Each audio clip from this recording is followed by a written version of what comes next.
అభినయించారు. మొన్న ఏదో పోస్టర్ చూశాను, 4 సినిమాలు కలిసి 4 సినిమాలు 100 కోట్లు కొట్టింది తమన్ అండ్ బాలయ్య కాంబినేషన్. ఆయన అలా సినిమా నాకు ఇవ్వకపోతే నేను ఎలా చేయను. ఆయన అంత జీవం పోషించాడు ఆ సినిమాలో. అఖండ అనే సినిమాలో ఆయన అంత లైఫ్ పెట్టారు.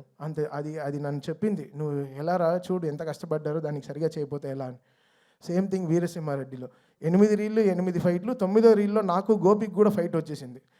బావా ఏంటి 8 రీల్లో 8 ఫైట్లు ఉన్నాయి, ఎలా బావా చేతులు ఇరిగిపోతున్నాయి బావా, ఎలా కొట్టాలి అర్థం కావట్లేదు. బాలయ్య బాబు గారు డిఫెండర్ దిగి కొడుతూనే అందరు నరుగుతూనే బావా, ఇంకా నా దగ్గర కీబోర్డ్ తిప్పి పెట్టే కొట్టాలి. కీబోర్డ్ని ఇలా తిప్పి ఇలా కూడా వాయించాను అప్పుడు కూడా. సో ఒక బాలయ్య గారు అంటేనే ఒక హై, అది ఒక హై మనకి ఇస్తుంది. అది ఏంటో అది నాకు తెలీదు. మేబీ నన్ను ఈ అపరిచితుల్లో కేబుల్స్ అన్నీ పెడతారు కదా, అలా ఉన్న పెట్టి డిసైడ్ చేయాలి బాలయ్య గారు ఫోటో పెట్టుకుని నా నరాలు ఎలా యాక్ట్ చేస్తాయని.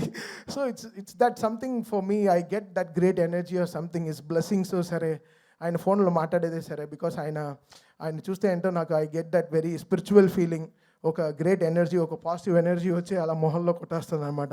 అది మన చిన్న గుడిల్లో వస్తాయి మనకి, నా ఫేవరెట్ టెంపుల్స్కి వెళ్తే వస్తుంది, అది నాకు బాలయ్య గారు చూస్తే వస్తుంది. సో ఇట్స్ లైక్ సంథింగ్, ఆయన పూజలు కానీ ఆయన ఇస్ గ్రేట్ హ్యూమన్ అంతే. So he prays for every one. ఆయన షేడ్లో ఉంటే మనకి ఏం అడ్డంకులే రావండి, అది మాత్రం మళ్ళీ చెప్తున్నాను. So it's a great father feeling again. Last time నేను చెప్పాను, it's very emotional, it's always from the heart for Balayya garu. And it's nothing, I can never be fake to such great human. చాలా నిజమైన మనిషి. ఆయనతో మనం నిజంగా ఎంత గొప్పగా, ఎంతో మర్యాదగా, ఎంతో గ్రేట్గా ఎంతో పనిచేయాలి. సో లైఫ్ లాంగ్ బాలయ్య గారికి రుణపడి ఉంటాను.